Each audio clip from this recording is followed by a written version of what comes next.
भविष्यात शरद पवार हे अजित पवारांसह महाविकास आघाडीत येतील. दोन्ही राष्ट्रवादीचं विलिनीकरण जवळपास निश्चित. तर सत्तेतून अजित पवारांना बाहेर पडावं लागेल. खासदार संजय राऊतांचं मोठं विधान.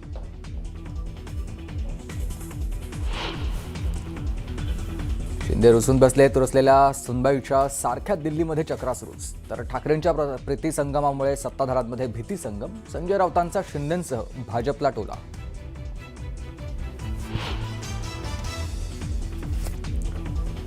चंद्रपूर काँग्रेसच्या वादात महाराष्ट्र प्रभारी रमेश चंदिथला यांची मध्यस्थी. धानोरकर वडेट्टीवारांसोबत चंदिथलांची ऑनलाईन बैठक. तर बैठकीनंतर चंद्रपुरातील वादावर तोडगा निघाल्याची वडेट्टीवारांची माहिती.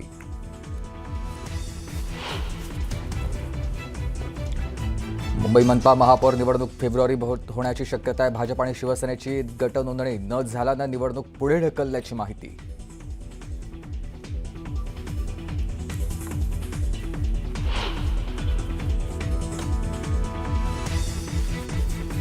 शिवसेना उभाठामधील गटनेता निवडीवरून नाराजीची चर्चा. महत्त्वाची पदं वरळीतच का? पक्षात ज्येष्ठ नेते असूनही पेडणेकरांनाच संधी का दिली?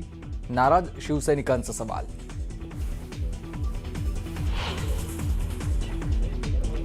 कल्याण डोंबिवलीमध्ये शिवसेना उभाठाचे 4 नगरसेवक अद्यापही नॉट रिचेबल. पक्षाकडून पोलिसात नगरसेवकांच्या मिसिंगची तक्रार. नगरसेवकांच्या जीवाला धोका असल्यानं सीसीटीव्ही कॉल डिटेल्ससह तपासण्याची मोहीम.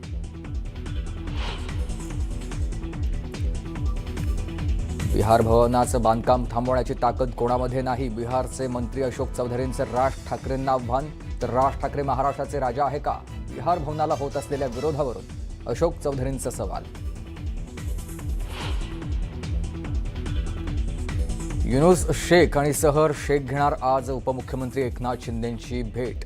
तर पोलिसांना दिलेल्या पत्रात सहर शेखनं मागितली माफी. मुंब्रा हिरवा करणार या विधानानंतर झाला होता वाद. काम आहे मात्र करण्याची मानसिकता आजच्या तरुणांमध्ये नाही. तरुणांना राग आला तर आला. निवडणुका 4 वर्षांनी आहेत तेव्हा बघू. गुलाबराव पाटलांचं वादग्रस्त विधान.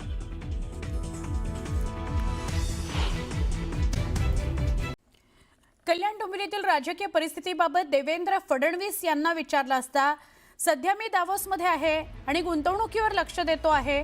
भारतात आल्यावर मुंबईमध्ये किंवा मुंबईच्या आसपासच्या उपनगरांमध्ये जे जे काही करार झालेले आहेत त्या संदर्भात मी उत्तर देतो, अशी प्रतिक्रिया देवेंद्र फडणवीसांनी दिली आहे. तर राज ठाकरेंनीही काल यावर बोलताना कल्याण डोंबिवलीमध्ये जे काही सुरू आहे त्याची म्हणजे ते ऐकून शिसारी येते आहे, नुसता बाजार मांडलाय, अशा शब्दात प्रतिक्रिया राज ठाकरेंनी दिली. सर, आपको सबसे पहले तो बधाई कि 30 लाख करोड़ के करार हुए हैं. एक करार कल्याण डोंबिवली में मनसे के साथ शिंदे गुट का हुआ है, तो उस करार की जानकारी आपको मिली है क्या? मैं अभी डावोस पे फोकस कर रहा हूं. महाराष्ट्र आऊंगा तो सारे महाराष्ट्र के करारों की जानकारी आपको दे दूंगा, आप चिंता मत कीजिए. पूर्वी देखील लोकसभा आणि विधानसभेमध्ये मनसे आमच्या सोबत होती. त्यामुळे त्यांनी पाठिंबा दिलाय फक्त आणि फक्त डेव्हलपमेंटच्या मुद्द्यावर. आणि भारतीय जनता पक्ष आणि शिवसेनेची युती आहे. ही युती आजची नाही आहे. आम्ही युतीमध्ये तिकडे महायुतीमध्ये सत्ता स्थापन करणार आहे. भारतीय जनता पक्ष, शिवसेना आणि आता मनसे जे आहे आमच्या विकासाच्या मुद्द्यावर आलेला आहे. आणि त्याच्यामुळे भारतीय जनता पक्ष आणि शिवसेना असं कुठंतरी एकामेकापासून सत्तेमध्ये लांब राहणार हा विषय नाही. कल्याण डोंबिवली असेल, इतर ठिकाणी माझं उद्धव ठाकरे आणि माझं संजय राऊतांची बोलणं झालं. शिसारी आली, शिसारी.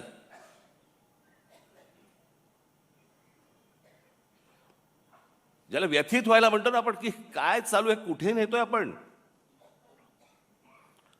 आणि आज ही परिस्थिती पाहायला माननीय बाळासाहेब नाईक ह्याच्यासारखी चांगली गोष्ट नाही, की तो माणूस आज हे सगळं बघायला नाहीये.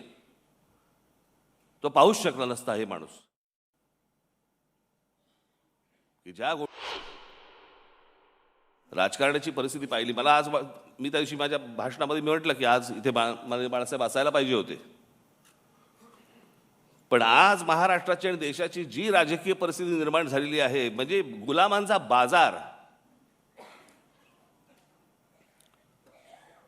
आणि हे सगळं महाराष्ट्रामधलं सगळं चित्र पाहिल्यानंतर कुठेही जा तुम्ही, हे सगळं चित्र पाहिल्यानंतर आज मला असं वाटतंय बाळासाहेब नाही आहेत ते बरं आहे. तो माणूस किती व्यथित झाला असता, त्या माणसाला काय त्रास झाला असता की हे सगळं चित्र आज जे महाराष्ट्रामध्ये उभं राहिलेलं दिसतंय समोर, की जसे ते पूर्वी 200-100 वर्षापूर्वी नाही का ते चावडीवरती उभे राहायचे आणि माणसांची लिलाव चालायची, आज तसे महाराष्ट्रामध्ये लिलाव चालू आहेत. राज आणि उद्धव ठाकरे एकत्र आल्यानंतर राज ठाकरेंनी शिवसेना सोडण्याच्या घटनेवर पहिल्यांदाच भाष्य केलेलं आहे. शिवसेनेतून बाहेर पडलो हे माझ्याकरता पक्ष सोडणं नव्हतं, घर सोडण्यासारखं होतं, असं राज ठाकरे म्हणाले. गेल्या 20 वर्षात अनेक गोष्टी मला आणि उद्धवलाही उमजल्या आहेत, असंही ते म्हणाले. शिवसेना प्रमुख बाळासाहेब ठाकरे यांच्या जन्मशताब्दी वर्षानिमित्तानं आयोजित कार्यक्रमात राज ठाकरे बोलत होते. यावेळी उद्धव ठाकरेही उपस्थित होते. मी ज्यावेळेला बाहेर पडलो त्याच्या वेदना वेगळ्या होत्या. माझ्यासाठी पक्ष सोडणं नव्हतं, माझ्यासाठी घर सोडणं होतं.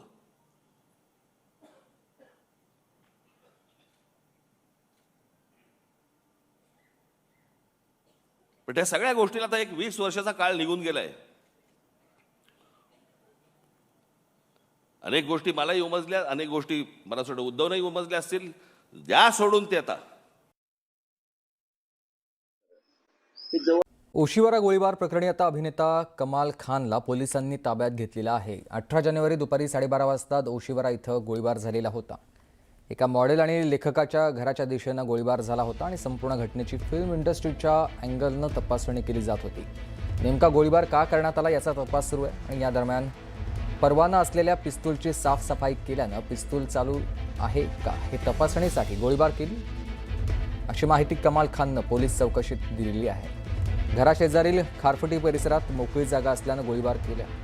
मात्र वाऱ्यामुळे गोळीची दिशा बदलली आणि इमारतीवर गोळी जाऊन आदळली असा दावा कमाल खाननं केला आहे. कोणालाही इजा करण्याचा हेतू नव्हता असा दावा त्यानं केलेला आहे.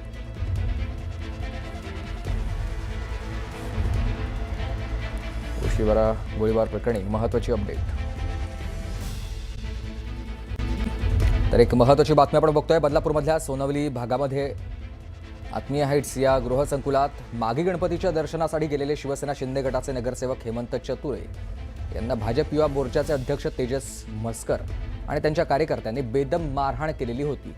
यामध्ये नगरसेवक चतुरे आणि त्यांचे बंधू गंभीर जखमी झालेत. बदलापूर पश्चिम पोलिसांनी या संदर्भात म्हस्कर आणि चतुरे यांच्यावर परस्पर विरोधी गुन्हा दाखल केला आहे. दरम्यान शिवसैनिकाला मारहाण झाल्यानं विधान परिषदेच्या उपसभापती नीलम गोऱ्हे यांनी चतुरे यांची रुग्णालयात जाऊन विचारपूस केली आहे.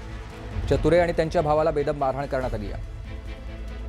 मात्र मारहाण केल्यानंतर त्यांना आता समेट करण्यासाठी त्यांच्यावर दबाव आणला जातोय. म्हणजे शिवसैनिकाला आधी मारायचं आणि कॉम्प्रोमाइजसाठी दबाव आणायचा.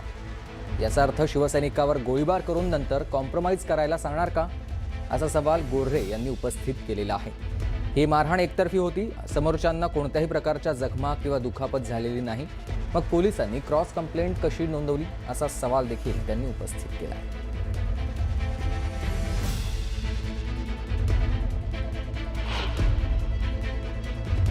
एकतर्फीच ही मारहाण झालेली दिसते असं, कारण त्या बाजूनी कोणी जखमी व्हावं असं माझं म्हणणं नाही, पण त्या बाजूनी कोणीच जखमी नाही आहे. अशा वेळेला क्रॉस कंप्लेंट कशी काय पोलिसांनी घेतली हा एक प्रश्न वाटतो मनामध्ये.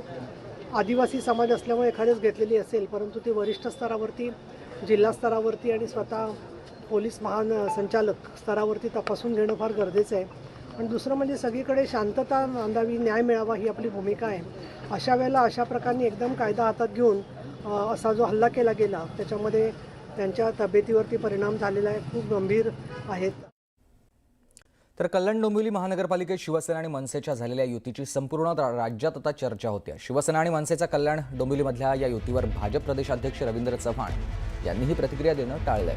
दरम्यान कल्याण डोंबिवलीमध्ये राजकीय परिस्थितीबाबत देवेंद्र फडणवीस यांना विचारलं असता सध्या मी दाओसमधल्या गुंतवणुकीवर लक्ष केंद्रित केलेलं आहे आणि भारतात पुन्हा आल्यावर मुंबईत जे करार झालेत त्या संदर्भात उत्तर देतो अशी प्रतिक्रिया देवेंद्र फडणवीसांनी दिली आहे.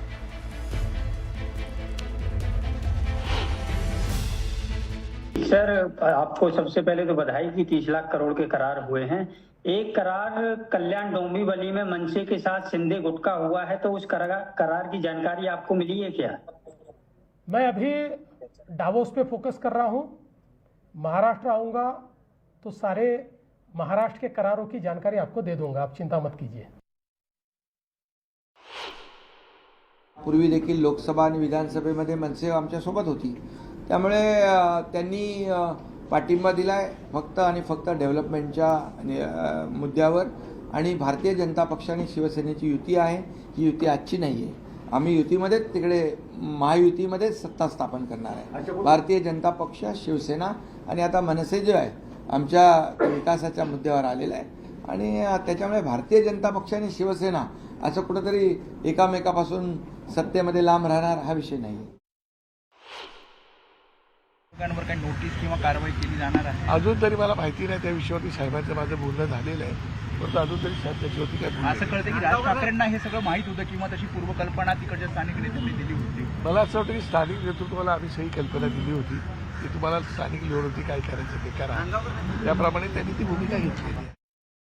नमस्कार, मी सुमित शंकर सावंत आणि तुम्ही पाहताय न्यूज 18 मराठी. या बुलेटिनमध्ये बऱ्याच महत्त्वाच्या बातम्या बघायच्या आहेत आणि सुरुवातीची एक अत्यंत महत्त्वाची बातमी आहे मुंबईतून.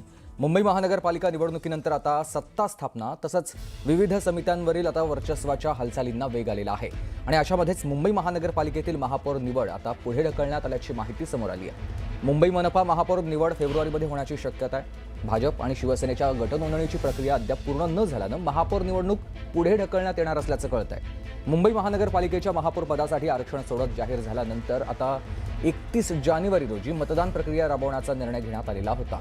महानगरपालिकेच्या निवडणुकीनंतर 27 जानेवारी रोजी उमेदवारी अर्ज दाखल केले जाणार होते आणि 31 जानेवारी रोजी महापौर निवडीची जाहिरात देण्याची तयारी प्रशासनानं केलेली होती. आता रात्री उशिरा हा संपूर्ण कार्यक्रम पुढे ढकलण्यात येत असल्याची माहिती मिळते. दरम्यान गटनोंदणी पूर्ण न झाल्यानं महापौर निवडीचा कार्यक्रम पुढे ढकलावा लागल्यानं प्रशासनाकडून स्पष्ट करण्यात आलेलं आहे आणि त्यामुळेच आता या फेब्रुवारीमध्ये मुंबईचा महापौर निवडला जाणार असल्याची माहिती मिळते.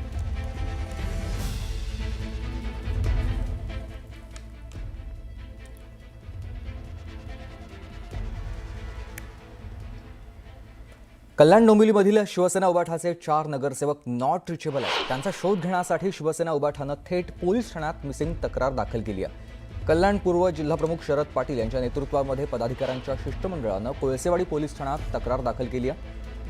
मोबाईल फोन बंद आहेत. कुटुंबीय आणि पक्षाकडे देखील कोणतीही ठोस माहिती नाही आहे. निकालाच्या दुसऱ्या दिवसापासून शिवसेनेचे मधुर म्हात्रे, ॲडव्होकेट कीर्ती ढोणे, राहुल कोट आणि स्वप्नील केणे हे बेपत्ता आहेत आणि नगरसेवकांच्या जीवाला धोका आहे. त्यामुळे सीसीटीव्ही कॉल्स डिटेल्स तसंच या सगळ्याची तपासणी करावी अशी मागणी शिवसेना उबाठाच्या नेत्यांनी केली आहे.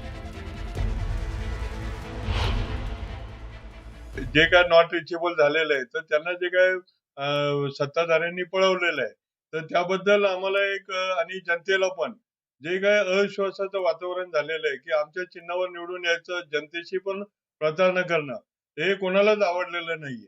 आणि त्यामुळे आज पोलीस स्टेशनला आम्ही त्यांची मिसिंगच्या संदर्भात तक्रार दाखल व्हावी म्हणून अर्ज केलेला आहे आणि त्याची दखल पोलीस घेतील. त्यांचे सीसीटीव्ही कॅमेरे व जे काही तांत्रिक बाबी आहेत ते तपासून त्यांच्या जीवाला धोका आहे का, अपहरण झालंय का, त्यांचं काय झालंय ते आजपर्यंत जनतेला पण कळालं नाही व आम्हाला पण कळालं नाही.